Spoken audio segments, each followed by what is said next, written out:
The National Weather Service in Nashville has issued a tornado warning for northeastern Lewis County in Middle Tennessee, west central Maury County in Middle Tennessee, southeastern Hickman County in Middle Tennessee, until 9 p.m. Central Daylight Time. At 8:30 p.m. Central Daylight Time, a severe thunderstorm capable of producing a tornado was located 8 miles south of Centerville, moving east at 25 miles per hour. Hazard, tornado. Source, radar indicated rotation. Impact, flying debris will be dangerous to those caught without shelter. Mobile homes will be damaged or destroyed.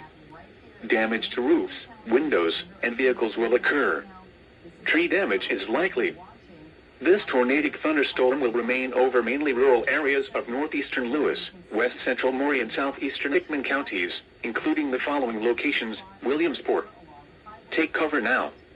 Move to a basement or an interior room on the lowest floor of a sturdy building. Avoid windows.